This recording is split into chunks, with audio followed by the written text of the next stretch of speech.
اعوذ باللہ من الشیطان الرجیم وبرکاتہ۔ نحمده ونصلی علی رسولہ الکریم، اما بعد فاعوذ باللہ من الشیطان الرجیم، بسم اللہ الرحمن الرحیم، رب اشرح لی صدری ویسر لی امری واحلل عقدۃ من لسانی یفقہوا قولی۔ ابھی آپ نے سورۃ الفاتحہ سنی۔ سورۃ الفاتحہ قرآن پاک کی وہ سورت ہے کہ جس کے نزول پر ایک فرشتہ اترا جو اس سے پہلے کبھی نہیں اترا تھا، اور وہ سورت یعنی سورۃ الفاتحہ لے کر آیا۔ یہ سورت ہم دن میں سب سے زیادہ پڑھتے، دن کی ہر نماز کی ہر رکعت میں پڑھتے ہیں۔ اس سورت میں سب سے پہلے اللہ سبحانہ تعالیٰ کی تعریف بیان کی گئی ہے، الحمدللہ۔ کیوں؟ اس لیے کہ رب العالمین، وہ سارے جہانوں کا پالنے والا رب ہے، ان کا پیدا کرنے والا، ان کا خالق، مالک، مدبر۔ الرحمن الرحیم، بہت ہی مہربان، بار بار رحم فرمانے والا۔ مالک یوم الدین، صرف دنیا ہی نہیں بلکہ جزا سزا کے دن کا مالک بھی وہی۔ بندہ جب نماز میں یہ سورت پڑھتا ہے، سب سے پہلے اللہ سبحانہ تعالیٰ کی تعریف کرتا ہے، تو اللہ تعالیٰ فرماتے ہیں حمدنی عبدی، میرے بندے نے میری تعریف کی۔ پھر الرحمن الرحیم پڑھتا ہے تو اللہ تعالیٰ فرماتے ہیں اثنا علی عبدی، میرے بندے نے میری ثنا کی۔ پھر مالک یوم الدین پڑھتا ہے تو اللہ تعالیٰ فرماتے ہیں مجدنی عبدی، میرے بندے نے میری بزرگی بیان کی۔ پھر کہتا ہے بندہ ایاک نعبد و ایاک نستعین، صرف تیری ہم عبادت کرتے ہیں اور صرف تجھی سے ہم مدد چاہتے ہیں۔ تو اللہ تعالیٰ فرماتے ہیں یہ میرے اور میرے بندے کے درمیان ہے، اور میرے بندے کے لیے وہ ہے جو اس نے مانگا۔ بندہ پھر کیا مانگتا ہے؟ اہدنا الصراط المستقیم، کہ ہمیں سیدھا راستہ دکھا۔ اے رب، ہمیں سیدھا راستہ چاہیے، اپنے دنیا کے معاملات میں بھی اور آخرت کے معاملات میں بھی۔ ہمیں وہ کام کرنا سکھا کہ جو ہمارے فائدے کا ہے۔ اللہ سبحانہ تعالیٰ اس کے جواب میں ہمیں خود ہی سکھاتے ہیں کہ صراط الذین انعمت علیہم، ان لوگوں کا راستہ جن پر تو نے انعام کیا، غیر المغضوب علیہم، ان کا نہیں جن پر تیرا غضب ہوا، ولا الضالین، اور نہ ہی بھٹکے ہوئے لوگوں کا۔ تو جب ہم ہدایت کی دعا کرتے ہیں تو ہدایت کا راستہ ان لوگوں کا راستہ ہے جن پر تو نے انعام کیا۔ کون ہے وہ لوگ خوش قسمت جن پر اللہ کا انعام ہے؟ تو علماء اس کے بارے میں کہتے ہیں کہ یہ وہ لوگ ہیں جن کو اللہ علم کی دولت سے نوازتا ہے اور اس علم پر عمل کی بھی توفیق عطا کرتا ہے۔ اور مغضوب علیہم وہ لوگ ہیں کہ جن کے پاس علم تو ہوتا ہے لیکن اس پر وہ عمل نہیں کرتے۔ اور ضالین وہ بدقسمت ہیں کہ جن کے پاس نہ علم ہے اور نہ عمل ہے، نہ روشنی ہے اور نہ اس کے مطابق کچھ کرنے کو ہے۔ وہ اپنی ہی خواہش سے جس چیز کو اچھا سمجھتے ہیں کرتے رہتے ہیں، لیکن وہ کیا وہ محنت اللہ کے ہاں قابل قبول نہیں۔ تو اس صورت سے ہمیں یہ بات پتہ چلتی ہے، قرآن کی وہ صورت جو ہر وقت ہم پڑھتے ہیں، کہ خوش قسمت انسان وہ ہے، ہدایت یافتہ انسان وہ ہے، عقل مند انسان وہ ہے کہ جس کے پاس علم ہے اور اس کو عمل کی بھی توفیق ہے۔ تو اللہ تعالیٰ سے دعا ہے کہ اللہ تعالیٰ ہمیں علم عطا کرے اور علم پر عمل کرنے والا بھی بنائے، کیونکہ اگر علم پر انسان عمل نہ کرے تو اس علم کا بھی کوئی فائدہ نہیں، بلکہ الٹا اللہ تعالیٰ کے غضب اور ناراضگی کا سبب بنتا ہے وہ، کہ اس بندے کو میں نے اتنی بڑی دولت دی، اتنی بڑی نعمت دی اور اس نے یہ استعمال ہی نہیں کی۔ مثلاً اگر مجھے پیاس لگی ہے اور پانی کی بوتل یہاں موجود ہے اور میں اس کو کھولوں ہی نہ، اور مجھے پتا ہے کہ یہ پانی پیاس بجھاتا ہے، اس کو کھولوں ہی نہ، اس کو پیوں ہی نہ ہوں، تو یہ پانی کسی کام کا میرے؟ کوئی فائدہ اس کا؟ کوئی فائدہ نہیں۔ اسی طرح وہ علم جو عمل میں نہیں کنورٹ ہوتا، عمل میں نہیں بدلتا، اس کا کوئی فائدہ نہیں، الٹا وہ انسان پر بوجھ ہے کہ میں اس بوتل کو اٹھائے پھروں اور ادھر سے پیاس بھی سہوں اور چند گھونٹ بھی نہ پیوں کہ اس سے کچھ فائدہ ہو۔ اسی طرح امام غزالی کہتے ہیں کہ اگر کوئی شخص اس کے پاس 10 تلواریں ہوں، اسلحہ ہو، اور اس کو وہ چلانی بھی آتی ہوں، کہ جنگل میں شیر اس پر حملہ کر دے اور وہ واپس اس کا جواب بھی نہ دے، تو ایسی تلواریں اس بندے کو کیا فائدہ دیں گی؟ حقیقت یہ ہے کہ عقل مند وہی ہے کہ جو علم بھی حاصل کرے اور پھر اس علم سے فائدہ بھی اٹھائے. تو آج کے ہمارے اس موضوع میں کہ ہم علم کی اہمیت کے بارے میں انشاءاللہ کچھ باتیں کریں گے. تو علم کی اہمیت کا اندازہ اسی سے لگا سکتے ہیں کہ قرآن مجید میں اللہ تعالیٰ فرماتے ہیں قُلْ هَلْ يَسْتَوِي الَّذِينَ يَعْلَمُونَ وَالَّذِينَ لَا يَعْلَمُونَ، کہہ دیجئے کہ کیا وہ لوگ جو علم رکھتے ہیں اور وہ جو علم نہیں رکھتے برابر ہو سکتے؟ برابر نہیں ہو سکتے. مثلاً ایک بچہ ہوتا ہے نا، تو بچے کو نہیں پتا ہوتا کہ کیا صحیح ہے کیا غلط ہے، تو وہ ہر چیز اٹھا کے منہ میں ڈال لیتا ہے. حتیٰ کہ آپ نے دیکھا ہوگا کہ ہر بچہ ہی تقریباً جوتا اٹھا کے منہ میں لے لیتا ہے. اچھی چیز، بری چیز، گندی چیز، صاف چیز، کیوں کرتا ہے وہ ایسے؟ کیونکہ اس کو علم نہیں کہ یہ میرے لیے کتنی خطرناک چیز ہے. وہ بجلی کی تار کی طرف بھاگا جا رہا ہوتا ہے اور اس کو کھینچنے لگتا ہے تو ماں کی جان نکل جاتی ہے، کیونکہ ماں کے پاس علم ہے، بچے کے پاس علم نہیں. وہ ایک خطرناک چیز میں ہاتھ ڈال رہا ہے اور ماں ہے کہ دوڑی جا رہی ہے کہ یہ خطرے میں اپنے آپ کو نہ ڈالے. تو اسی طرح وہ لوگ جن کو اللہ سبحانہ تعالیٰ کی پہچان ہے، ان کا اللہ سے تعلق ہی کچھ اور ہے. وہ لوگ جن کو نماز کے فائدوں کا پتہ ہے، ان کی نماز ہی کچھ اور ہے. وہ لوگ جن کو قبر کی زندگی کا پتہ ہے کہ قبر میں کیا ہونے والا ہے، ان کی یہ زندگی زمین کے اوپر والی زندگی بھی بالکل فرق ہو جاتی ہے. وہ جن کو آخرت کے دن اور وہاں کے امتحان اور وہاں کی جزا سزا کا پتہ ہے، ان کی زندگی بالکل کچھ اور ہو جاتی ہے. اور وہ لوگ جو آخرت کی طرف سے بالکل غافل ہیں، لا علم ہے، یا پھر ہے تو اس کی پرواہ نہیں، تو ان کی زندگی کچھ اور ہوتی ہے. قُلْ هَلْ يَسْتَوِي الَّذِينَ يَعْلَمُونَ وَالَّذِينَ لَا يَعْلَمُونَ، کہہ دیجئے کیا علم والے، جاننے والے اور نہ جاننے والے برابر ہو سکتے؟ نہیں ہو سکتے. انما يتذکر اولو الالباب، بے شک نصیحت تو حاصل کرتے ہیں وہ جو عقل رکھتے ہیں. عقل مند لوگ نصیحت حاصل کرتے ہیں. سب سے پہلا کرنے کا کام اور پہلی نصیحت کیا ہے کہ انسان جانے، انسان اپنے آپ کو جانے، سیلف اویئرنیس ہو، انسان اپنے رب کو جانے، انسان اپنے دنیا میں آنے کا مقصد جانے، انسان اپنی واپسی کا گھر جانے اور انسان اپنے انجام کو جانے، آخرت کے ایک ایک مرحلے کو جانے کہ ہمارے ساتھ کیا ہونے والا ہے. یاد رکھیے علم اتنی بڑی دولت ہے، اتنی بڑی نعمت ہے کہ انبیاء علیہ السلام نے دنیا کی دولتوں پر اس کو ترجیح دی. پھر اسی طرح العلیم ہمارے رب کی صفت ہے کہ ہمارا رب جاننے والا ہے اور سب کچھ جاننے والا ہے. وَأَنَّ اللَّهَ قَدْ أَحَاطَ بِكُلِّ شَيْءٍ عِلْمًا، یعنی اللہ سبحانہ وتعالیٰ کا علم ہر چیز کو گھیرے ہوئے. زمین اور آسمان میں کوئی چیز ایسی نہیں کہ جس کی ہر حقیقت اللہ کے علم میں نہ ہو. سب کچھ جانتا ہے، حتیٰ کہ ہمارے دلوں کے اندر اٹھنے والے خیالات تک کو بھی جانتا ہے.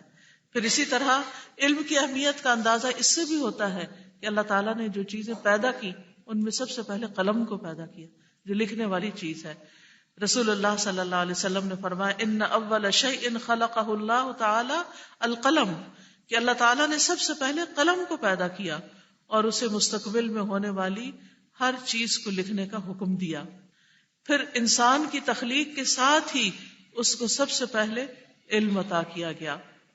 وَعَلَّمَ آدَمَ الْأَسْمَاءَ كُلَّهَا، اور اس نے آدم کو سب کے سب نام سکھا دیے. پھر نازل ہونے والی پہلی وحی جو تھی اس کا بھی پہلا لفظ کیا ہے جو قرآن میں اترا؟ اقرأ، پڑھیے، بسم ربک الذی خلق، اپنے رب کے نام سے جس نے پیدا کیا. تو انسان کو پہلا سبق، پہلی دولت جو ملی وہ علم کی دولت تھی. اسی وجہ سے فرشتوں کو کہا گیا کہ ان کو سجدہ کریں، یہ ثابت کرنے کے لیے کہ جو علم والا ہے وہ بغیر علم والے پر بڑا مقام رکھتا ہے. پھر اس کے بعد یہ کہ جبریل علیہ السلام جو فرشتوں کے سردار ہیں، انہیں اللہ سبحانہ وتعالیٰ نے علم دے کر بھیجا اور انہوں نے نبی صلی اللہ علیہ وسلم کو آ کر قرآن سکھایا اور باقی چیزیں بھی سکھائیں.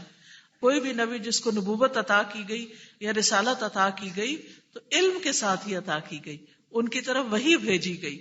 حضرت یعقوب علیہ السلام کے بارے میں آتا ہے وَإِنَّهُ لَذُو عِلْمٍ لِمَا عَلَّمْنَاهُ، اور بلا شبہ وہ یقیناً بڑے علم والا تھا اس وجہ سے کہ ہم نے اسے سکھایا تھا.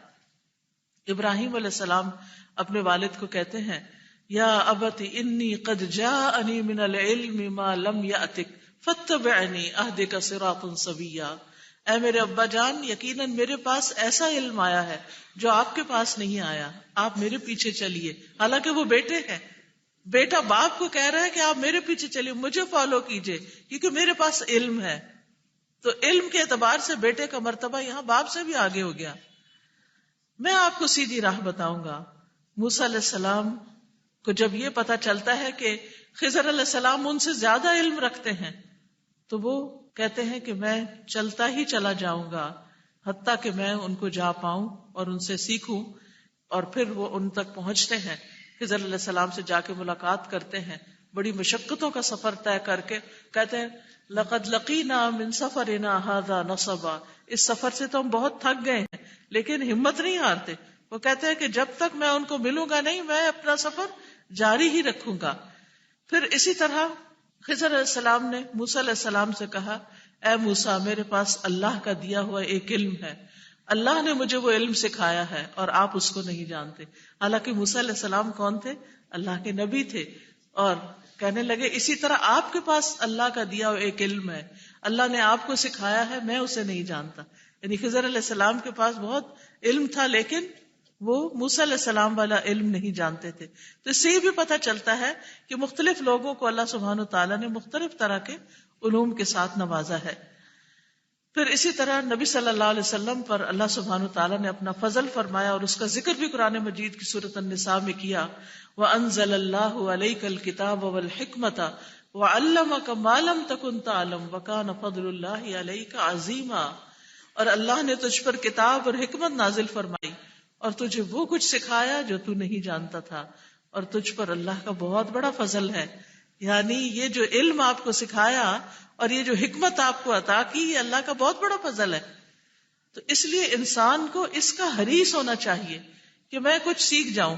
ہم خواتین کی عادت کیا ہوتی ہے کہ جب شادی ہوئی اپنا تو پڑھنا لکھنا بند، بچوں کے پیچھے پڑ جاتے ہیں، پڑھو پڑھو پڑھو، اسکول جاؤ، ٹیوشن جاؤ، ناظرہ پڑھو، قاری صاحب سے پڑھو، یہ پڑھو وہ پڑھو، ان کو کہتے ہیں، خود کا کچھ نہیں پڑھ کے دکھاتے ان کو۔ تو بچے بھی سمجھتے ہیں کہ ماں باپ جو کام کر رہے ہیں اس میں زیادہ مزہ ہے بنسبت اس کے کہ جو ہمارے اوپر بوجھ ڈالا ہوا ہے۔ تو اس لیے جب آپ پڑھی لکھی مائیں ہو جائیں گی تو انشاءاللہ آپ کے بچے بھی پڑھ لکھ جائیں گے۔ تو کبھی یہ نہ سوچیں کہ علم کے لیے ہماری تو عمر ہی گزر گئی، اب کیا پڑھنا۔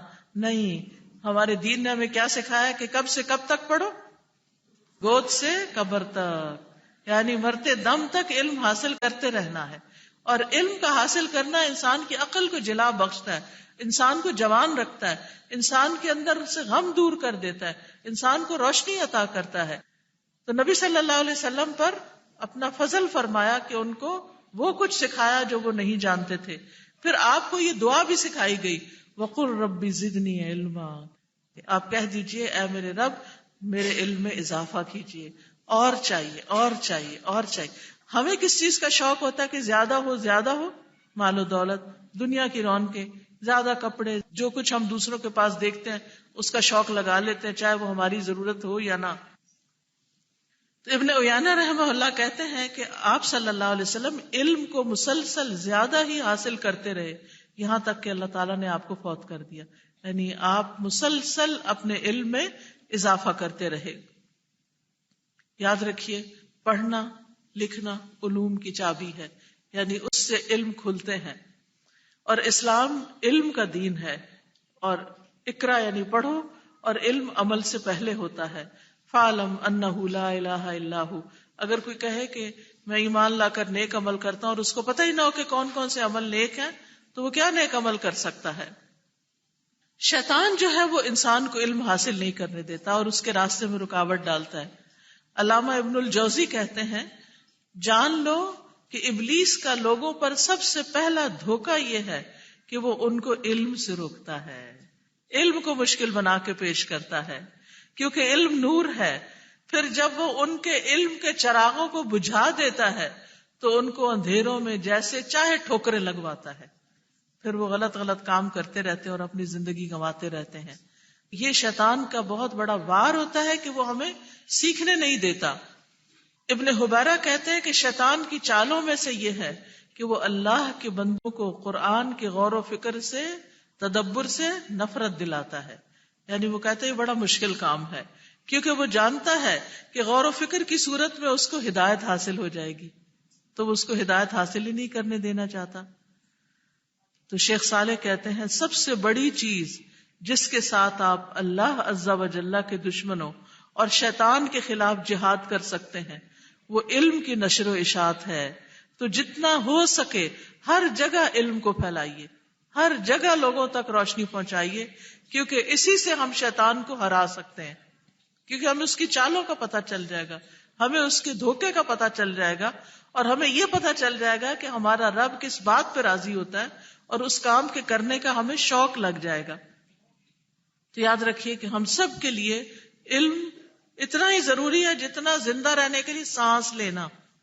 کہ سانس نہ لیں تو جسم کی موت واقع ہو جاتی ہے، اور علم نہ ہو تو روح اور ہمارا جو زندگی کا مقصد ہے وہی فوت ہو جاتا ہے. یعنی انسان کے پاس کچھ بھی نہیں رہتا. اور یہ بھی یاد رکھیے کہ علم کا ملنا اللہ سبحانہ وتعالیٰ کی طرف سے بھلائی کا ارادہ ہے.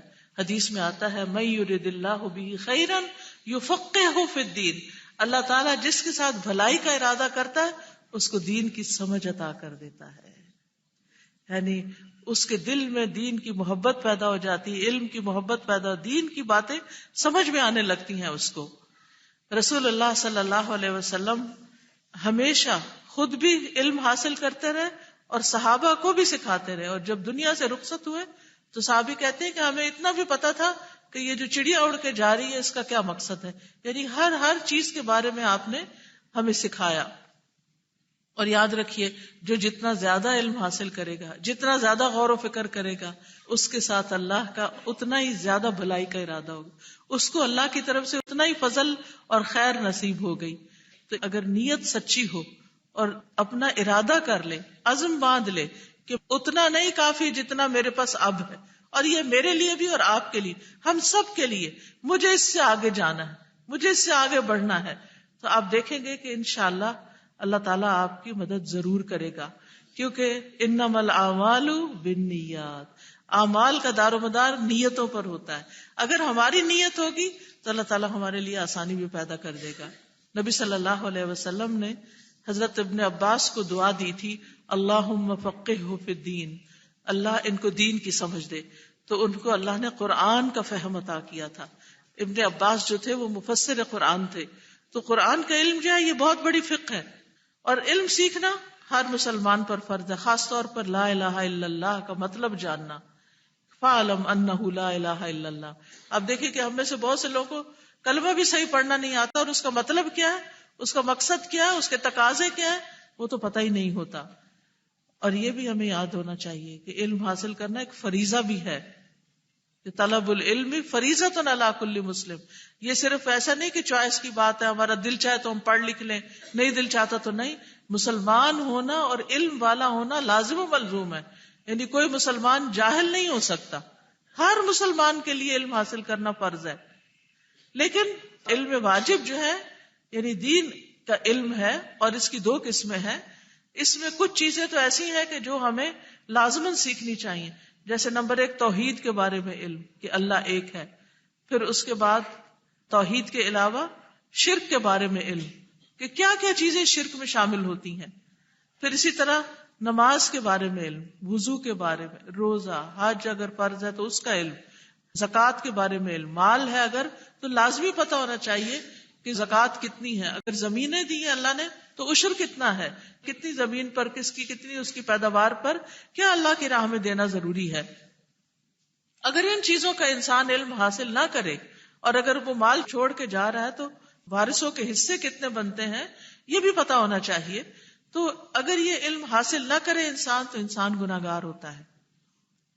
اور اگر نماز پڑھی نہ یا پڑھی تو غلط طریقے سے پڑھی، جیسے ایک روایت میں آتا ہے کہ ایک بندہ 60 سال تک نماز پڑھتا ہے اور اس کی ایک نماز بھی قبول نہیں ہوتی کیونکہ اس کا وہ طریقہ ہی ٹھیک نہیں ہوتا. اسی طرح مثلا جو شخص رکوع سے سیدھا نہیں کھڑا ہوتا، ایسے ہی بس ٹیڑھا سا کھڑا ہو کے ایسے کر کے پھر سجدے میں چلا جاتا ہے، یا سجدے سے سر اٹھا کے کمر سیدھی نہیں کرتا، اللہ تعالیٰ اس کی طرف دیکھتا بھی نہیں، اس کی نماز کو دیکھتا بھی نہیں. تو کتنا ضروری ہے کہ ہمیں پتا ہو کہ رکوع کے بعد کس طرح کھڑے ہونا ہے، سجدے کے بعد کس طرح بیٹھنا ہے، پھر دوبارہ کس طرح سجدہ کرنا ہے، ایون سجدہ کس طرح کرنا ہے، کیونکہ یہ نماز کے ارکان میں سے ہے. اسی طرح پھر زائد اور مستحب علم کیا ہے کہ انسان قائد وغیرہ کا گہرا مطالعہ کرے، اور پھر دین کے ان مسائل کے بارے میں جو سب کی ضرورت نہیں ہوتے، لیکن کچھ علماء یعنی ہر طبقے کے اندر سے کچھ لوگ زیادہ دین کی سمجھ بوجھ حاصل کریں، عالم بنے، تاکہ باقی لوگوں کے دیگر مسائل کو بھی حل کر سکیں. پھر اسی طرح یہ ہے کہ علم حاصل کرنے میں سب سے پہلے اللہ کی پہچان کا علم حاصل کرنا ضروری ہے، اور اس کی توحید کا، اور اسی سے اللہ کی خشیت بھی پیدا ہوتی ہے. انما یخشی اللہ من عبادہ العلماء. اور صحیح طریقے سے کوئی بھی نیک کام کرنا ہو، مثلا ہم عبادت میں نماز روزہ حج زکوٰۃ کو تو لیتے ہیں، لیکن اس کے بعد بہت ساری چیزیں ایسی ہیں جو بڑے نیکی کے کام ہیں، لیکن ہمیں چونکہ ان کا علم نہیں ہوتا اس لیے ہم ان کو کرتے بھی نہیں ہیں. تو ان چیزوں کے بارے میں بھی جاننا ضروری. حقوق کا علم بڑا ضروری ہے کہ ہمارے والدین کے ہم پر کیا حق ہے، ہمارے بچوں کے ہم پر کیا حق ہے، ہمارے بہن بھائیوں رشتہ داروں کے کیا حق ہے، ہمارے پڑوسیوں کا کیا حق ہے ہم پر، ہمارے ملک شہر میں رہنے والے لوگوں کے ہمارے اوپر، مسلمز نان مسلمز ان سب کے ہمارے اوپر کیا حقوق ہیں. یہ سب کچھ ادا نہیں کیا جا سکتا جب تک کہ انسان علم حاصل نہیں کرتا. پھر اسی طرح گمراہی سے بچنے کے لیے بھی علم حاصل کرنا ضروری ہے. پھر اسی طرح لوگوں کو اللہ کی طرف بلانے کے لیے بھی علم حاصل کرنا ضروری ہے کہ جو نیکی کا کام آپ خود کر رہے ہیں اس کی تعلیم دینا، اس کی تبلیغ کرنا. اور آپ دیکھیے کہ ہم میں سے ہر عورت جو ایک ماں بنتی ہے تو اس کے تو گھر میں ہی ایک مدرسہ ہو جاتا ہے، اس کے تو اپنے بچے اس کے محتاج ہوتے ہیں کہ وہ ان کو سکھائے، کیونکہ ماں کی گود سب سے بہترین مدرسہ ہوتا ہے جس سے بچہ وہ کچھ سیکھتا ہے کہ جو اور کسی سے نہیں سیکھ سکتا. سب سے پہلی تعلیم وہیں سے حاصل کرتا ہے. پھر جب بڑا ہوتا ہے تو پھر اوروں کے پاس جاتا ہے، اور اگر ماں پڑھی لکھی ہو، سمجھدار ہو، دین کا علم رکھتی ہو، توحید اور شرک کا اس کو علم ہو، اور وہ اپنے بچے کی گھٹی میں یہ ساری چیزیں ڈال دیتی ہے، تو بچہ دنیا میں کہیں بھی جائے اس پر کوئی اور چیز پر اثر نہیں کرتی، کیونکہ اس نے ماں کی گود سے یہ چیز سیکھ لی. نہ صرف یہ کہ اس کی زبان سے بلکہ اس کے عمل سے بھی یہ چیزیں سیکھی. کیونکہ وہ تعلیم جو صرف زبان سے دی جائے وہ کافی نہیں ہوتی، وہ تعلیم جس میں تعلیم دینے والے کا عمل بھی شامل ہوتا ہے وہ زیادہ مؤثر ہوتی ہے. پھر اسی طرح یہ ہے کہ آخرت کی تیاری کے لیے علم، اللہ تعالیٰ فرماتے ہیں واتقوا اللہ واعلموا انکم ملاقوہ، اللہ سے ڈرتے رہو اور یہ جان لو کہ تم اس سے ملنے والے ہو. پھر جنت میں جانے کے لیے بھی علم ضروری ہے. حدیث میں آتا ہے من سلک طریقا یلتمس فیہ علما سہل اللہ لہ طریقا الی الجنہ، جو ایسے راستے پر چلتا ہے جس سے وہ علم حاصل کرتا ہے اللہ تعالیٰ اس کے لیے جنت کا راستہ آسان کر دیتے ہیں. اور بے شک فرشتے طالب علم کی رضا کے لیے اپنے پر بچھاتے ہیں، یعنی اس کی اتنی عزت کرتے ہیں. اور یہ نہیں کہ یہ صرف بچوں کے لیے یا جوانوں کے لیے، چاہے کوئی بوڑھا ہو چاہے کوئی جوان ہو، جس بھی مجلس میں جا کر وہ علم حاصل کرتا ہے، اضافہ کرتا ہے اس میں، اس کے لیے یہی قدردانی ہوتی ہے. امام احمد کہتے ہیں کہ لوگوں کو کھانے اور پینے سے زیادہ علم کی ضرورت ہے، کیونکہ آدمی کو کھانے پینے کی تو دن میں 1-2 دفعہ ضرورت پیش آتی ہے، لیکن علم کی ضرورت اتنی دفعہ پیش آتی ہے جتنی دفعہ انسان سانس لیتا ہے. کیونکہ علم جو ہے وہ انسان کے دل کی بھی اصلاح کرتا ہے، تزکیہ کرتا ہے، سوچ کا دھارا صحیح کرتا ہے، اس کی گفتگو کو درست کرتا ہے، اس کے معاملات کو درست کرتا ہے، اس کے ذاتی عبادت کو درست کرتا ہے. تو اس لیے ہر وقت ہم کچھ نہ کچھ تو کر ہی رہے ہوتے ہیں، یا وہ اللہ کی مرضی کا کر رہے ہوتے ہیں یا اللہ کی مرضی کے خلاف کر رہے ہوتے ہیں. اب یہ کیسے پتا چلے؟ مثلا اس وقت بھی ہم جو یہاں بیٹھے ہوئے ہیں تو کیسے پتا چلے کہ ہم ایک واقعی بڑا اچھا کام کر رہے ہیں اور بڑا نیکی کا کام کر رہے ہیں؟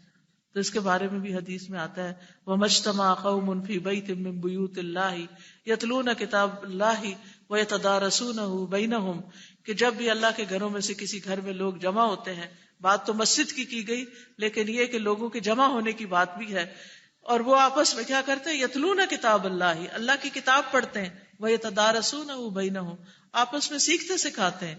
إِلَّا وَنَزَلَتْ عَلَيْهِمُ الرَّحْمَةُ، ان پر رحمت نازل ہوتی ہے. وَحَفَّتْهُمُ الْمَلَائِكَةُ، ملائکہ ان کو گھیرا ڈال لیتے ہیں. اور پھر یہ ہے کہ جب مجلس ختم ہوتی ہے تو ایک اور حدیث میں آتا ہے کہ وہ ان کا عمل لکھ کے پھر اللہ کے پاس چلے جاتے ہیں. اللہ تعالیٰ ان سے فرشتوں سے پوچھتے ہیں کہ میرے بندے کیا چاہتے تھے اور کس چیز سے بچنا چاہتے تھے. جو کچھ بھی مجلس میں ہوتا ہے پھر وہ اس کی جا کے تو اللہ سبحانہ تعالیٰ کو بتاتے ہیں. حالانکہ اللہ تعالیٰ خود بھی خوب جانتا ہے, اس کو پتا ہے کہ بندے کیوں اکٹھے ہوئے تھے یہاں, لیکن وہ اس لیے پوچھتا ہے کہ ان لوگوں کو اہمیت دینے کے لیے جو علم کی خاطر اپنے گھروں سے نکلے, اپنے سب کام کاج چھوڑ کے, اپنے پیسے خرچ کر کے, اپنی ایفرٹ لگا کے, اور پھر انہوں نے سیکھنے کے لیے اپنا وقت نکالا. اور یاد رکھیے کہ خاص طور پر جب کوئی شخص قرآن کا علم حاصل کرنے کے لیے گھر سے نکلتا ہے تو اس کی تو بات ہی کچھ اور ہو جاتی ہے. رسول اللہ صلی اللہ علیہ وسلم نے فرمایا, لوگوں میں سے کچھ اہل اللہ ہوتے ہیں. آپ سے پوچھا گیا کہ ان میں سے اہل اللہ کون ہیں؟ فرمایا قرآن والے. اہل اللہ اور اس کے خاص لوگ ہوتے ہیں, یعنی جو قرآن پڑھتے ہیں اور پڑھاتے ہیں. جیسے دوسری حدیث میں آتا ہے, خیرکم من تعلم القرآن وعلمہ, تم میں سے بہترین ہے وہ جو قرآن سیکھیں اور سکھائیں. لہذا ہم سب آج یہاں سے نیت لے کر اٹھے کہ ہم قرآن پڑھیں گے بھی اور انشاءاللہ پڑھائیں گے بھی. آپ دیکھیے ابھی میں نے جو آپ کے شروع میں آیتیں لگائی تھی, کیا آپ کو پتا وہ کون سی سورت تھی؟ کیا تھا اس میں؟ سورۃ الزمر تھی. اور اس میں آپ دیکھیے کہ میجورٹی کو نہیں پتا کہ کیا کہا جا رہا تھا. کیوں نہیں پتا؟ اس کی وجہ یہ ہے کہ ہم نے پڑھا ہی نہیں اس کو, نہ ہم نے اس کا ترجمہ جانا, نہ ہم نے اس کا معنی جانا. ایسا بھی کچھ مشکل نہیں. قرآن مجید میں تو بہت سارے لفظ ویسے ہی اردو عربی کے ملتے جلتے ہیں. تو اگر آپ سب بھی تھوڑی سی بھی کوشش شروع کر دیں تو آپ دیکھیں گے کہ کچھ مشکل نہیں رہے گی, انشاءاللہ آسان ہو جائے گا. اگر ناظرہ ٹھیک نہیں پڑھا ہوا تو ناظرہ ٹھیک کرنا شروع کر دیں, ترجمہ نہیں آتا تو ترجمہ پڑھنا شروع کر دیں, تفسیر نہیں پتا تو تفسیر شروع کر دیں, لیکن کچھ نہ کچھ کریں. دیکھیں ہم کیوں نہیں گھروں سے نکلتے, کیوں نہیں پڑھتے؟ گھر کے بہت کام ہیں, مانا کے بہت کام ہے, اس میں کوئی شک نہیں. عورت کے لیے بچے سنبھالنا, کھانا پکانا, گھر صاف کرنا, کپڑے دھونا, مہمانوں کی آمد و رفت, ان سب کا خیال رکھنا, بے شمار کام ہے, اس میں کوئی شک نہیں کہ کام ہیں. لیکن آپ دیکھیں جب ہم نہیں تھے تو کیا کام نہیں ہوتے تھے دنیا کے, اور جب ہم نہیں ہوں گے دنیا میں تو دنیا کے کام نہیں ہوں گے. ہم نے جانا ہے نا ایک دن, تو ہم سب کو پتا ہے. تو جب جائیں گے تو پھر ہمارے کام کون کرے گا؟ لیکن آج بھی ہم انہی کاموں کے بیچ میں سے, اپنے آرام میں سے تھوڑا تھوڑا وقت نکال کے کچھ نہ کچھ وقت اپنے سیکھنے یا سکھانے کے لیے ضرور استعمال کریں. اپنے گھر میں قرآن کی مجلسیں قائم کریں, یا آپ اپنے قریبی جگہ پر جائیں. آپ جاتے ہوئے یہ فلائر ضرور لے کر جائیں. یہ یہاں نواب ٹاؤن میں ایک سینٹر قائم ہے جس میں مختلف کلاسیں ہوتی ہیں, اور اگر آپ کو کسی خاص اور چیز کی ضرورت ہوئی تو وہ بھی پوری کی جائے گی. بچوں کو بھی ناظرہ پڑھایا جاتا ہے, بڑی خواتین کے لیے بھی ہے, صبح کی کلاس بھی ہوتی ہے, شام میں بھی بچوں کی کلاسیں ہوتی ہیں. اور اس کا پورا ایڈریس آپ لے کر جائیں تو جو لوگ وہاں پہنچ سکتے ہیں وہاں جائیں. اس کے علاوہ بھی آپ کے گھر کے پاس کہیں کوئی کلاس ہوتی ہے. اب تو بہت سارے لوگ جو ہے وہ فون کے اوپر ہی واٹس ایپ پر ایک دوسرے کو آڈیو فائلز بھیج دیتے ہیں اور اس سے بھی سیکھ سکتے ہیں. جن لوگوں کے پاس ایسی کوئی چیز ہو اپنے خاندانوں کو آگے پھیلائیں, کیونکہ اللہ کی کتاب کی خدمت ایک بہت بڑی سعادت کی بات ہے. اگر ہم خود نہیں کسی کو پڑھا سکتے تو جو پڑھائی ہوئی چیز ہے وہی اگر ہم کسی اور کو بتا دیں گے تو اس سے بھی ہمارے لیے اجر میں اضافہ ہوگا. پھر اسی طرح آپ دیکھیے کہ ایک دن میں اگر 2 آیتیں بھی ہم سیکھتے ہیں تو کتنا بڑا اجر ہے. عقبہ بن عامر سے روایت ہے کہ رسول اللہ صلی اللہ علیہ وسلم اس حال میں تشریف لائے کہ ہم صفہ میں بیٹھے ہوئے تھے.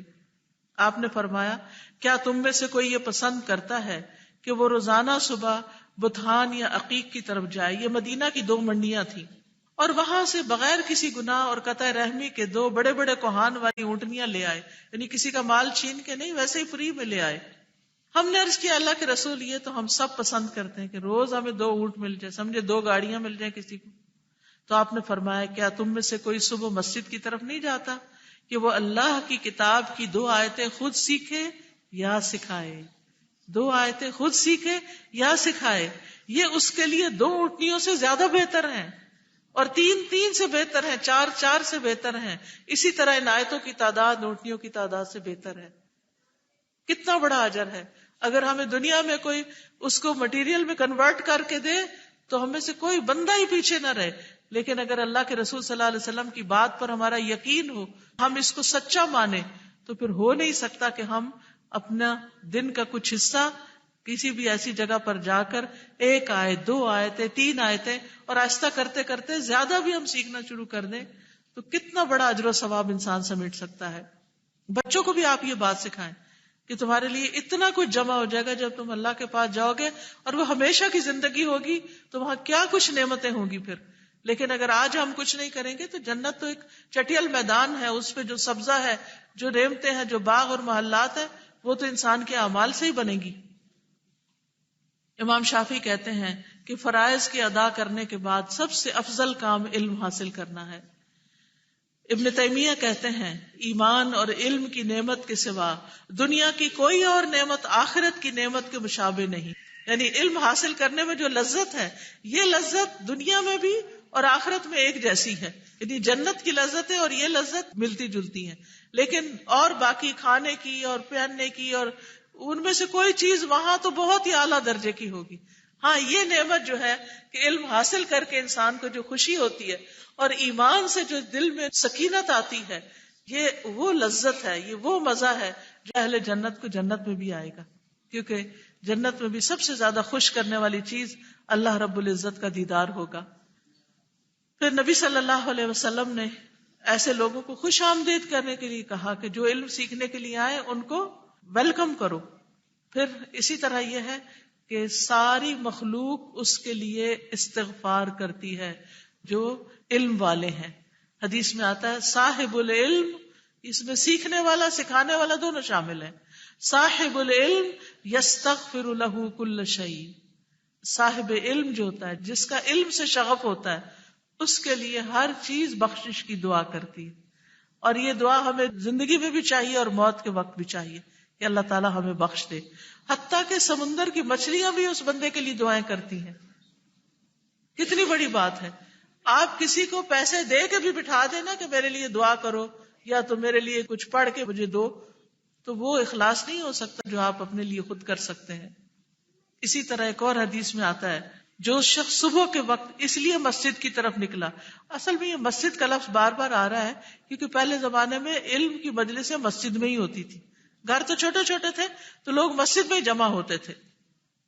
جو شخص صبح کے وقت اس لیے مسجد کی طرف نکلا کہ بھلائی سیکھے یا سکھائے تو اس کے لیے پورا حج ادا کرنے والے کی طرح اجر ہے۔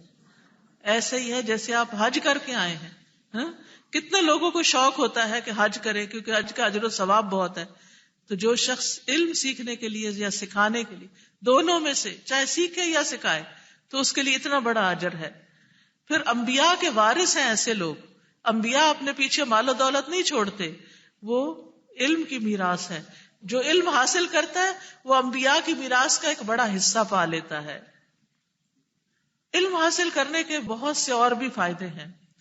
علم غربت میں ساتھ دیتا ہے، تنہائی میں گفتگو کرنے والا ہے، خوفناک جگہ پر غم گسار ہے، شک و شبہ اور بے یقینی کو دور کرتا ہے۔ علم کو دہرانا تسبیح ہے، اس میں تحقیق کرنا جہاد ہے، اس کو طلب کرنا اللہ کا قرب حاصل کرنا ہے، اس کی نشر و اشاعت کرنا صدقہ ہے، اس کا مطالعہ کرنا روزے اور قیام کے برابر ہے۔ یعنی اگر کوئی شخص دن کے کسی حصے میں یہ کرتا ہے تو ایسے ہی جیسے کوئی روزہ دار ہو، اور رات کے وقت اگر کوئی علم حاصل کرتا ہے، سیکھتا ہے یا سکھاتا ہے تو ایسے جیسے اس نے رات کا قیام اللیل کیا ہو۔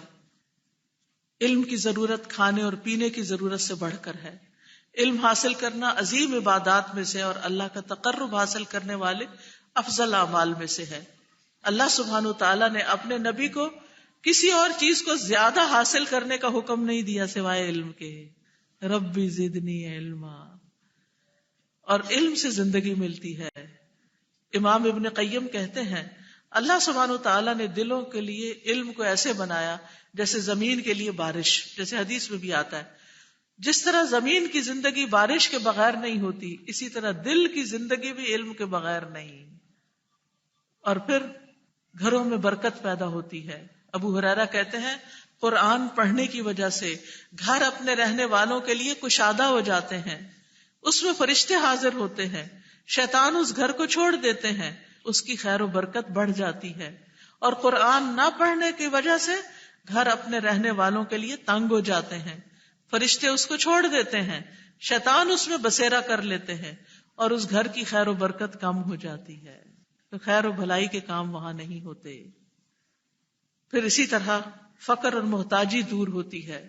ابو ہریرہ رضی اللہ عنہ سے روایت ہے کہ اللہ تعالیٰ فرماتے ہیں، اے ابن آدم، تم اپنے آپ کو میری عبادت کے لیے فارغ کر لو، میں تمہارے دل کو بے نیازی سے بھر دوں گا اور تمہارا فقر دور کر دوں گا. اور علم کا حاصل کرنا بہترین عبادت ہے، بلکہ ساری عبادتوں کا دروازہ کھولتا ہے. لیکن اگر تم ایسا نہیں کرو گے تو میں تمہارے دونوں ہاتھ کاموں میں مشغول کر دوں گا اور اس کے باوجود تمہارا فقر دور نہیں کروں گا. تو اس لیے بہت ضروری ہے کہ انسان علم حاصل کرتا رہے. نبی صلی اللہ علیہ وسلم کے زمانے میں 2 بھائی تھے، ایک نبی صلی اللہ علیہ وسلم کے پاس آتا اور دوسرا محنت مزدوری کرتا تھا. تو محنت مزدوری کرنے والے بھائی نے نبی صلی اللہ علیہ وسلم سے شکایت کی کہ میرا یہ بھائی میری کوئی مدد نہیں کرتا، یعنی یہ روز پڑھنے چلا جاتا ہے. آپ نے فرمایا شاید تجھے اسی کی وجہ سے رزق دیا جاتا ہو، یہ جو تمہیں مل رہا ہے نا، تم سمجھتے ہو کہ تم کما کے محنت کر کے لائے ہو اور بھائی کو تم کھلاتے ہو، تو ہو سکتا ہے کہ جو تمہیں مل رہا ہے وہ اسی کی برکت کی وجہ سے مل رہا ہو. ورنہ کتنے ہی لوگ ہیں، ڈگریاں ہیں، جاب کوئی نہیں، بہت بڑی ذہانت ہے، کوئی کاروبار کوئی نہیں. پھر اسی طرح ابن القیم کہتے ہیں علم سے محبت کرنا خوش نصیبی کی علامتوں میں سے ہے، یعنی خوش قسمت ہے وہ شخص جس کے دل میں علم کی محبت ہے. اور علم سے نفرت کرنا بدبختی کی علامتوں میں سے ہے. علم کی وجہ سے اللہ تعالیٰ درجے بلند کرتا ہے. یرفع اللہ الذین آمنوا منکم والذین اوتوا العلم درجات. اللہ ان لوگوں کے درجوں کو بلند کرے گا جو تم میں سے ایمان لائے اور جنہیں علم عطا کیا گیا. ابن القیم کہتے ہیں اگر علم حاصل کرنے میں اللہ رب العالمین کے قرب اور عالم ملائکہ سے مل جانے کے علاوہ کوئی اور بات نہ ہوتی تو اتنا ہی شرف اور فضیلت کافی ہے کہ دنیا اور آخرت کی عزت اسی کے ساتھ معلق ہے. یہ چیز اس کے حصول ہی سے مشروط ہے، یعنی دنیا اور آخرت کی عزت کس کے ساتھ ہے؟ علم حاصل کرنے کے ساتھ. اور اسی سے انسان بصیرت کے ساتھ اللہ کی عبادت کر سکتا ہے. پھر اسی طرح علم کے راستے میں فوت ہونا حسن خاتمہ کی علامت ہے، یعنی جو شخص علم حاصل کرتے کرتے دنیا سے چلا جائے تو بڑا خوش قسمت ہے کہ وہ عظیم اطاعت کے کام پر فوت ہوا. علم کا سیکھنا سکھانا مرنے کے بعد بھی صدقہ جاریہ بنتا ہے انسان کے لیے. نبی صلی اللہ علیہ وسلم نے فرمایا انسان جب مر جاتا ہے تو اس کے سارے اعمال ختم ہو جاتے ہیں. 3 چیزیں بعد میں بھی فائدہ دیتی ہیں. نیک اولاد جو دعائیں کرتی ہے ماں باپ کے لیے، صدقہ جاریہ، ایسی جگہ پیسہ لگانا جہاں سے خیر پھوٹتی رہے، نیکی کے کام جاری رہیں، لوگوں کے نفع کے کام ہوں، اور ایسا علم جو نفع مند ہو. نیک اولاد کی دعائیں، ایسی جگہ مال لگانا جہاں خیر کا کام ہو، اور ایسا علم جو نفع مند ہو. پھر اسی طرح علم کی وجہ سے قبر کے سوالوں کے جواب میں بھی آسانی ہوگی. رسول اللہ صلی اللہ علیہ وسلم نے فرمایا، سنن ابی داؤد کی روایت ہے کہ میت کو دفنا کے جب لوگ واپس جاتے ہیں تو میت جاگ جاتی ہے، یعنی اس وقت اس کے اندر روح آ چکی ہوتی ہے، اور اس کو جانے والوں کے جوتوں کے آواز بھی آ رہی ہوتی ہے زمین سے. اللہ اکبر. قبر کے اندر کیا فیلنگ ہوگی اس وقت. انسان کو پتا چلے میں اتنی مٹی کے نیچے آ گیا. قبر تنہائی کا گھر ہے، کیڑوں کا گھر ہے، وحشت کا گھر ہے. اس کے لیے تیاری کرنی چاہیے، اور وہ تیاری بھی علم کے ساتھ ہی ہوتی ہے. بہرحال تو اس کے پاس 2 فرشتے آتے ہیں اور اس کو اٹھا بٹھاتے ہیں اور اس سے پوچھتے ہیں تیرا رب کون ہے؟ وہ کہتا ہے میرا رب اللہ ہے. اس سے پوچھتے ہیں تیرا دین کیا ہے؟ وہ کہتا ہے میرا دین اسلام ہے. وہ پوچھتے ہیں یہ آدمی کون ہے جو تم میں بھیجا گیا تھا؟ وہ کہتا ہے وہ رسول اللہ صلی اللہ علیہ وسلم ہے. پھر وہ کہتے ہیں تجھے کیسے علم ہوا؟ وہ کہتا ہے میں نے اللہ کی کتاب پڑھی، میں اس پر ایمان لایا اور اس کی تصدیق کی. تو جو نہ پڑھے اور نہ اس کو سمجھے، نہ اس کی تصدیق کرے، وہ کیا جواب دیں گے پھر؟ تو اپنی قبر کو روشن کرنے کے لیے، اپنی قبر کی تیاری کے لیے پڑھنا شروع کر دیں، دین سیکھنا شروع کر دیں. اور علم نہ ہونے کے نقصان کیا ہوتے ہیں؟ انسان کبھی شرک میں گھر جاتا ہے، کبھی زبان سے کوئی ایسا لفظ نکل آتا ہے کہ جس کا پتہ ہی نہیں ہوتا کہ کیا ہے. پھر منافقت کی علامت بھی ہوتی ہے. نبی صلی اللہ علیہ وسلم نے فرمایا 2 خصلتیں ایسی ہیں جو منافق میں کبھی جمع نہیں ہو سکتی: اچھا اخلاق اور دین کی سمجھ. منافق کو دین کی سمجھ نہیں ہوتی. اور پھر علم سے محرومی، ہر خیر سے محرومی ہوتی ہے. رسول اللہ صلی اللہ علیہ وسلم نے فرمایا کہ اللہ جس کے ساتھ خیر کا ارادہ کرتا ہے اسے دین کی سمجھ دیتا ہے. تو علماء کہتے ہیں کہ اگر اسی حدیث کو الٹی طرح لیا جائے تو مطلب یہ ہے کہ اللہ جس کے ساتھ خیر کا ارادہ نہیں کرتا اسے دین کی سمجھ نہیں دیتا. اللہ اکبر. اللہ ہم سب کے سینے کھول دے اور ہمیں دین کی باتیں سمجھ آنے لگ جائیں اور اس کے مطابق ہمارا عمل بھی بدل جائے. پھر اسی طرح قرآن میں آتا ہے کہ جو لا علم ہوتے ہیں ان کے دلوں پہ مہر لگ جاتی ہے. كَذَلِكَ يَطْبَعُ اللَّهُ عَلَى قُلُوبِ الَّذِينَ لَا يَعْلَمُونَ.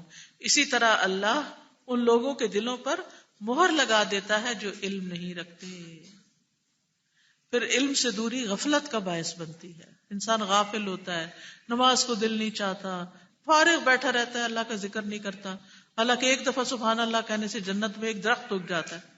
بھلا اگائیں دنیا میں، اس سے دنیا میں نہیں اگتا لیکن جنت میں اگ جاتا ہے. ایک دفعہ الحمدللہ کہنے سے زمین اور آسمان کے بیچ میں میزان بھر جاتا ہے، یعنی میزان وزنی ہو جاتا ہے. ہم جو کہ علم نہیں ہوتا، کوئی موٹیویشن نہیں ہوتی، چپ بیٹھے رہتے ہیں، اللہ کا ذکر ہی نہیں کرتے. یہ ادھر ادھر کی فالتو فضول باتیں کرتے رہتے ہیں اور اللہ کا ذکر نہیں کرتے. ابن باز کہتے ہیں انسان جب علم کی مجلسوں میں حاضر نہ ہو اور نہ ہی خطبے سنے اور اسے اس کی پرواہ بھی نہ ہو کہ اہل علم سے کیا کچھ نقل کیا جاتا ہے، تو اس کی غفلت بڑھتی جائے گی. کبھی اس کا دل سخت ہو جائے گا یہاں تک کہ اس پر مہر لگا دی جائے گی تو وہ غافلوں میں شامل ہو جائے گا. اور پھر اس طرح لا علمی جو ہے اپنی اور دوسروں کی گمراہی کا باعث بنتی ہے. بعض اوقات لا علمی اختلافات اور جھگڑوں کا باعث بنتی ہے یا کم علمی. اور اسی طرح علم سے دوری، قرآن سے دوری دنیا کی زندگی میں بھی تنگی پیدا کر دیتی ہے. اللہ تعالیٰ فرماتے ہیں وَمَنْ أَعْرَضَ عَنْ ذِكْرِي فَإِنَّ لَهُ مَعِيشَةً ضَنْكًا وَنَحْشُرُهُ يَوْمَ الْقِيَامَةِ أَعْمَى. جس نے میری نصیحت سے منہ پھیرا تو بے شک اس کے لیے تنگ زندگی ہے اور ہم اسے قیامت کے دن اندھا کر کے اٹھائیں گے. دنیا کی زندگی میں بھی تنگیاں اور آخرت میں بھی اندھا پن، یہ اللہ کے ذکر سے منہ موڑنے کی علامت. دیکھیے ماحول جیسا بھی ہو، زندگی میں جیسے تیسے بھی غم ہو، لیکن اگر انسان اللہ کے ذکر، اللہ کی کتاب، اللہ کے قرآن سے جڑا ہوا ہے تو غم کے بادل چھٹنے لگتے ہیں، دل ہلکا ہو جاتا ہے، روح میں ایک خاص سکون اور لذت آنے لگتی ہے. تو اس لیے انسان کو گھبراہٹ کے وقت میں بھی اگر آپ کا دل کسی وقت تنگ ہو رہا ہو نا، گھبراہٹ ہو رہی ہو، قرآن کھول لیا کرے اور پڑھنا شروع کر دیا، کہیں سے بھی کھول کے پڑھنا شروع کر دیا اور اس وقت تک پڑھتے رہے جب تک آپ کے بادل چھٹ نہ جائیں. مؤثر نسخہ ہے دل کی گھبراہٹ دور کرنے کا. لیکن ہم کیا کرتے ہیں، اس وقت ہاتھ پہ ہاتھ دھر کے بیٹھ جاتے ہیں، زیادہ کسی کی کہانی سنا دی اپنی، کبھی کسی کے پیچھے پڑ گئے، کبھی کسی کے، ہر وقت اپنی بیماری، ہر وقت اپنی تکلیف، ہر وقت اپنی پریشانی دوسروں سے شیئر کرتے رہے. تو اس سے بیماریاں بڑھتی ہیں، کیونکہ جب ہم منہ سے بولتے ہیں نا کوئی حال نہیں، بڑی مشکل میں ہوں، تکلیف بہت ہے، کان بھی سنتے ہیں، جسم بھی سنتا ہے، اور انسان کے اوپر کبھی بھی خوشی نہیں آتی پھر. لیکن جو انسان صبر کرتا ہے اور اپنا دھیان بانٹتا ہے اور دوسری طرف اچھے کام کرتا ہے تو اللہ سبحانہ و تعالیٰ اس کے لیے آسانیاں پیدا کر دیتے ہیں. پھر اسی طرح علم سے محرومی بھی ہوتی ہے جب انسان علم کے بارے میں کسی سے سوال نہیں کرتا، جب کان لگا کے سنتا نہیں، جب علم کو یاد نہیں کرتا، دہراتا نہیں اور اس کو سمجھتا نہیں. اچھا بعض لوگ نیتیں بھی ہوتی ہیں کہ کس نیت سے آپ علم حاصل کریں. 3 طرح کے لوگ ہوتے ہیں. ایک علم حاصل کرتے ہیں مثلا کسی مجلس میں آ کے بیٹھے صرف جسٹ فار فن، انٹرٹینمنٹ، تو موج میلہ ہے چلو چلتے ہیں، یا پھر کتاب پڑھتے ہیں تو جسٹ ٹائم پاس، عادت، ایڈکشن ہوتی ہے بک ریڈنگ کی. کچھ لوگوں کو عادت ہوتی ہے جیسے ناول پڑھنے کی، خاص طور پر، یا رسالے اس طرح کے پڑھنے کی. ان کو اور کچھ نہیں، نہ کھانا یاد ہے، نہ پینا یاد ہے، نہ کسی کے حال حوال پتا ہے، نہ کوئی اپنے فرائض یاد ہے، اپنا آپ بھی بھولا ہوا، گندے یا مندے ہیں جو بھی، پڑھ رہے ہیں. کیوں پڑھ رہے ہیں، کیا پڑھا پتا کچھ نہیں، انٹرٹینمنٹ صرف. جسٹ فار فن، کوئی اس میں سبق نہیں. دوسرے لوگ پڑھتے ہیں انفارمیشن لینے کے لیے، جسٹ فار انفارمیشن. اچھا اس میں کیا لکھا ہوا ہے، فلاں کیا کہتا ہے، فلاں کیا کہتا ہے، وہ ساری انفارمیشن اکٹھی کرتے رہتے ہیں. اور تیسری قسم کے لوگ وہ ہوتے ہیں کہ جو اس لیے علم حاصل کرتے ہیں کہ اس سے کچھ سیکھے، اس سے اپنے علم میں اضافہ کر کے اپنا بھی کچھ سنوارے اور دوسروں کے بھی کام آئے، چاہے وہ دنیا کا علم ہو چاہے وہ دین کا علم ہو. اور وہ سنجیدگی سے پڑھتے ہیں، سمجھ کے پڑھتے ہیں، پڑھتے پڑھتے پڑھتے وہ کتاب لکھنے والے اسکالر کے لیول تک جا پہنچتے ہیں جب اس کی بات سمجھ جاتے ہیں. کچھ لوگ پڑھتے سمجھتے کچھ نہیں، کچھ لوگ ایسے بس ادھر سے تھوڑا ادھر پڑھی، ادھر پڑھ لیا، ادھر پڑھ لیا، بات ختم. اور کچھ جو ہیں وہ اتنی دفعہ اس کو پڑھتے ہیں، اتنی دفعہ سمجھتے ہیں کہ واقعی اس لیول پہ چلے جاتے ہیں جس لیول پہ لکھنے والے نے کتاب لکھی ہوتی ہے یا بتانے والا بات بتا رہا ہوتا ہے، اس کو انڈرسٹینڈ کر رہے ہوتے ہیں، کیونکہ انہوں نے عمل کے لیے سمجھنا ہے. تو اب ہمیں بھی اس جگہ پر بھی اپنی نیت چیک کر لینی چاہیے کہ میں یہ لیکچر کیوں سن رہی ہوں، کیونکہ میں نے اس پر عمل کرنا ہے، میں نے اس کے بعد پڑھائی شروع کر دینی. ایون اگر آپ نے ادھوری کوئی ڈگری چھوڑی تھی اس کو بھی پورا کر سکتے ہیں، لیکن اس سے پہلے دین کا علم کا پلان ضرور کریں. اگر نماز ٹھیک نہیں نماز ٹھیک کریں، اگر قرآن ٹھیک نہیں قرآن ٹھیک کریں، اگر قرآن کا مطلب نہیں آتا تو اس کو سمجھنے کی کوشش کریں، لیکن سیکھیں ضرور. اور پھر بک ریڈنگ شروع کریں، اچھی اچھی کتابیں لے کر پڑھیں. اب اس کا رجحان ختم ہوتا چلا جا رہا ہے، لائبریریاں بند ہو رہی ہیں، کتب خانے بند ہو رہے ہیں، کیونکہ لوگ پڑھتے نہیں ہیں، لوگوں کے اندر پڑھنے کا رجحان ہی نہیں رہا. تو جب آپ کتاب پڑھتے ہیں نا، آپ ایک اسکالر کی صحبت میں ہوتے ہیں، علم والوں کی صحبت میں ہوتے ہیں. مثلاً آپ صحیح بخاری پڑھ رہے ہیں تو آپ امام بخاری کی صحبت میں. دنیا میں تو ملاقات نہیں ہوتی نا، وہ تو کئی سال پہلے گزر چکے. اور ہمارے لیے عورتوں کے لیے ویسے بھی مشکل ہوتا ہے اسکالرز کے پاس جا کے بیٹھنا. اسی طرح آپ کسی کا لیکچر سنتے ہیں، آپ اس کی صحبت میں ہوتے ہیں، آپ اس کے ساتھ وقت گزار رہے ہیں، وہ آپ کا دوست ہے.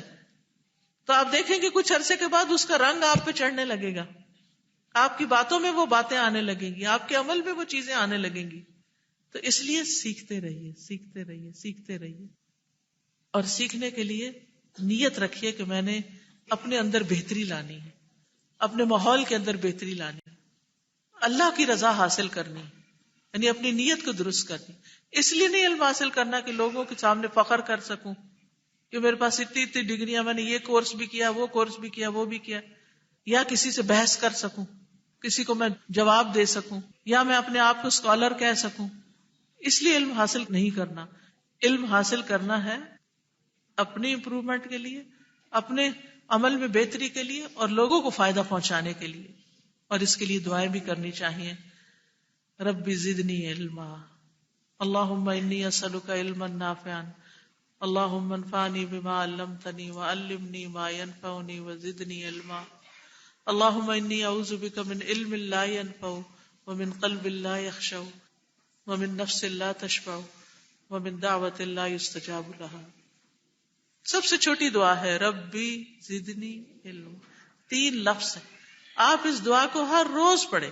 ربی زدنی علما، ربی زدنی علما، ربی زدنی علما، تاکہ ہمارے علم میں اضافہ ہو اور ہمارے درجات بلند ہوں اور ہم اللہ کا قرب پا سکیں اور ہم زیادہ سے زیادہ نیکیاں کما سکیں.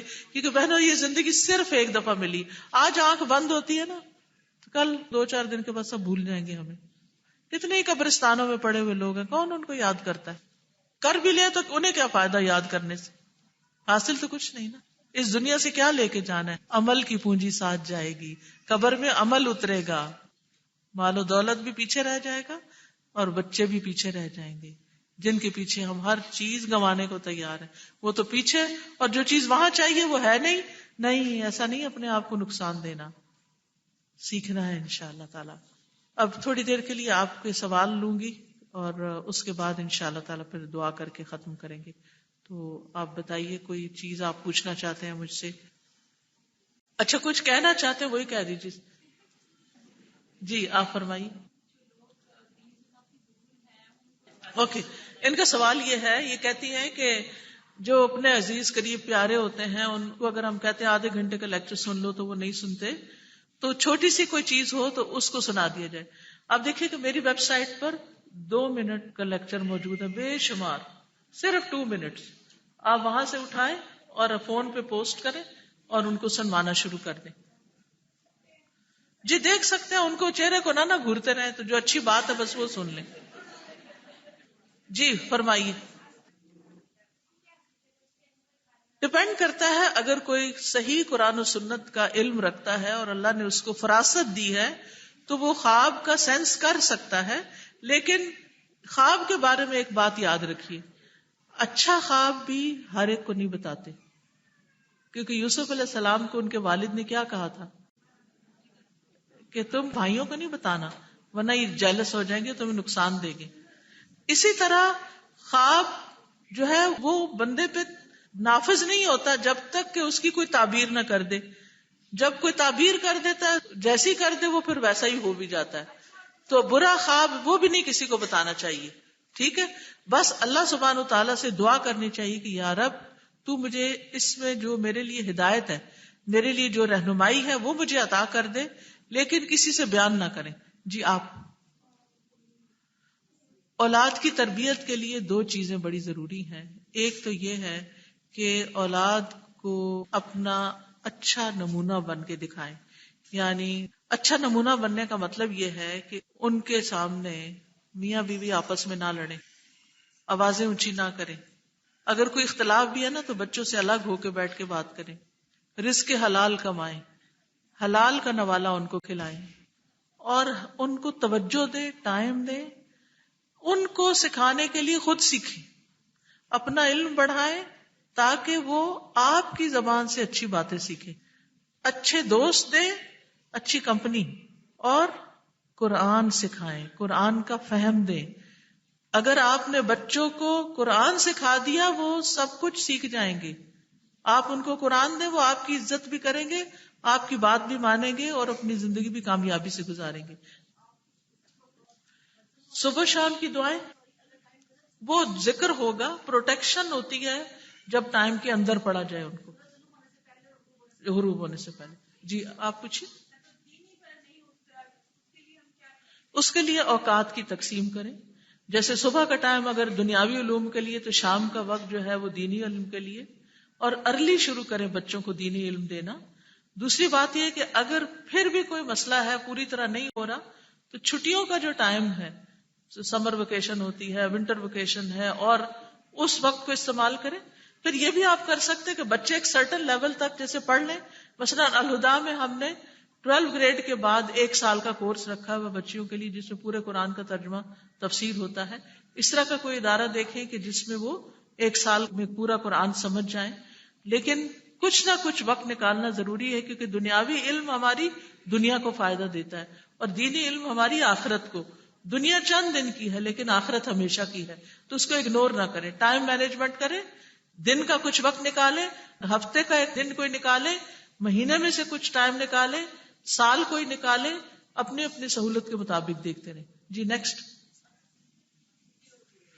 اپنے پہ جو تکلیف آئے اس کو دیکھیں کہ یہ ہو سکتا ہے میرے کسی گناہ کی وجہ سے آئی ہو، اور کسی اور پر ہو تو کہے کہ یہ آزمائش ہے، کیونکہ ہمیں اس کا نہیں پتا. ٹھیک ہے. اور پھر ایک اور فرق جو بڑا اس میں بتایا جاتا ہے کہ جس تکلیف کے آنے پر ہمیں ہدایت مل جائے وہ ہمارے لیے آزمائش تھی، اور جس تکلیف کے آنے پر ہمارے اندر اور بگاڑ پیدا ہو جائے وہ سزا تھی. ٹھیک ہے. سبحان اللہ والحمد للہ ولا الہ الا اللہ واللہ اکبر ولا حول ولا قوة الا باللہ العلی العظیم.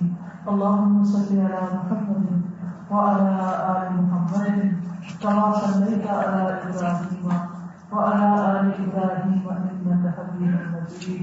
اللهم بارك على محمد وعلى آل محمد كما باركت على إبراهيم وعلى آل إبراهيم إنك حميد مجيد.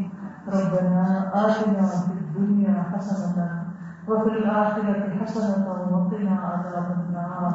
ربنا لا تزغ قلوبنا بعد إذ هديتنا وهب لنا من لدنك رحمة إنك أنت الوهاب ربنا هب لنا من أزواجنا وذرياتنا قرة أعين واجعلنا للمتقين إماما. یا اللہ پاک جو کچھ ہم نے سیکھا ہے ہمیں اس پر عمل کی توفیق عطا فرما. یا اللہ ہماری بھول چوک اور خطاؤں کو معاف فرما. اللہ ہم گنہگار بندے ہیں تو ہم پر اپنی رحمت نازل فرما.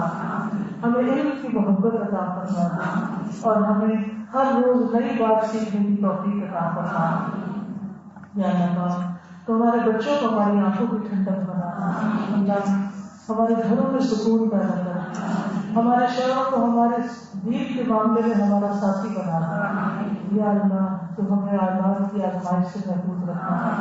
اللہ جن بچوں کی شادی نہیں ہوئی اللہ ان کو نیک سال رشتے عطا کرنا. جو شادی ہو گئی اور بے اولاد ہے انہیں اولاد عطا کرنا. یا اللہ پاک تو ہمارے والدین پر اپنی رحمت نازل کرنا. اللہ ہماری دنیا کو بھی بہتر کر دے اور آخرت کو بہترین کر دے. یا رب العالمین تو ہمیں قبر کے عذاب سے بچانا. یا اللہ قبر کا حساب آسان کر دینا. یا اللہ قیامت کے دن کا حساب آسان کر دینا. اللہ بے حساب جنت میں داخل کر دینا. یا اللہ بیماروں کو صحت عطا فرما. دکھی لوگوں کے دکھ دور فرما. یا اللہ تو ہمیں نیک ساتھی اور نیک صحبت عطا فرما. یا اللہ تو ہمارے ملک میں امن و امان قائم فرما. اس ملک کی حفاظت فرما. یا اللہ ہر بری نظر سے اور ہر شر سے محفوظ رکھنا. اللہ جتنی بہنیں آئی ہیں ان کے دلوں میں جو دعائیں ہیں ان کو پورا کرنا. یا اللہ ان کے دلوں کو سکون عطا کرنا. ان کے دلوں کو خوشیاں عطا کرنا. اللہ ہر ایک کا غم غصہ دکھ تکلیف پریشانی دور کر دینا. ربنا تقبل منا. یا اللہ جنہوں نے اس مجلس کا اہتمام کیا اور اس کی بہترین جزا عطا فرما اور نیکی کے کام اور خیر میں بہت زیادہ برکت عطا فرما. ربنا تقبل منا انك انت السميع العليم وتب علينا انك انت التواب الرحيم. وصلى الله تعالى على خير خلقه محمد وعلى آله وأصحابه وأهل بيته أجمعين برحمتك يا أرحم الراحمين. إلهي آمين. آپ سب کو دیکھ کر مل کے بہت خوشی ہوئی ہے. اللہ تعالیٰ آپ کو خوش رکھے اور انشاءاللہ آپ اپنے ساتھ یہ ایڈریس لے کر جائیں. یہ فائل نایاب سیٹ ہے پرچی کوٹی کے پاس وہاں کلاسیں ہوئی ہیں. آپ سب وہاں پر آئیں گے انشاءاللہ. السلام علیکم ورحمۃ اللہ وبرکاتہ.